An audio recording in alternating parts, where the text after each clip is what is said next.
तूने मुझे सत्यानाश के गड्ढे और दलदल की कीच से उभारा और मुझको चट्टान पर खड़ा करके मेरे पैरों को दृढ़ किया है। बृहस्पतिवार 13 फरवरी 2025। आज के वर्णन के लिए मैंने आपके लिए चुना है 2 शमूएल अध्याय 15 और उसका 26वां वाक्य। परंतु यदि वे मुझसे ऐसे कहे कि मैं तुझसे प्रसन्न नहीं, तो भी मैं हाजिर हूँ, जैसा उसको भाए वैसा ही वह मेरे साथ बर्ताव करे। आपका दिन आशीषित हो। जब हम अपने आप को परमेश्वर के हाथों में संपूर्ण रीति से दे देते हैं, तब हम उन बातों को स्वीकारें जो परमेश्वर हमें देता है। आइए इस वाक्य पर मनन करते हैं। आज की सुबह का विषय है मैं यहाँ हूँ। ये वह समय की बात है जब दाऊद को यरूशलेम छोड़कर भागना पड़ा, क्योंकि उसका पुत्र अबसलोम ने यरूशलेम के ऊपर कब्जा कर लिया था। ऐसे समय पर दाऊद को अपने लोगों के साथ यरूशलेम छोड़कर भागना पड़ा। और जब परमेश्वर का संदूक लाया गया और वे सब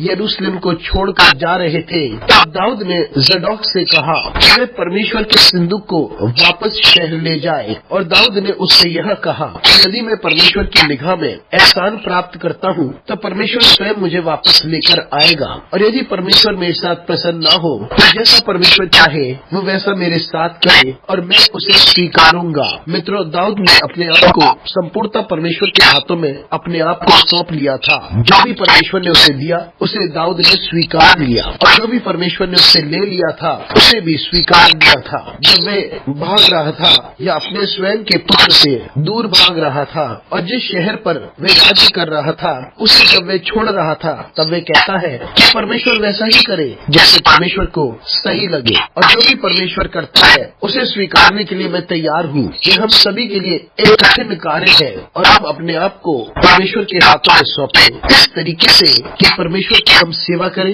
और जैसे परमेश्वर चाहता है उसे हम स्वीकारें। और जब हम ऐसा करते हैं, तो परमेश्वर सब कुछ को बदल सकता है, उसे परिवर्तित कर सकता है, और वह हमारे लिए वह करता है जो हमारे लिए अद्भुत हो। जी हाँ, परमेश्वर दाऊद को वापस लेकर आया, और दाऊद की संतान को परमेश्वर ने आशीषित किया, क्योंकि दाऊद ने हमेशा परमेश्वर पर भरोसा किया, और जो भी परमेश्वर ने उसके लिए किया, उसने उसे स्वीकारा और धन्यवाद दिया। तो आइए हम परमेश्वर को निहारें और उन बातों को स्वीकारें जो परमेश्वर हमारी जिंदगी में करता है, और हम निरंतर परमेश्वर को महिमा देते रहें। अनुग्रहकारी परमेश्वर स्वर्गीय पिता, तुझे धन्यवाद देते हैं, तेरा आदर करते हैं और तेरी स्तुति करते हैं। हमारी सहायता कर परमेश्वर, ताकि हम निरंतर तेरी इच्छा को स्वीकारें। यीशु मसीह के नाम से मांगते हैं, आमीन।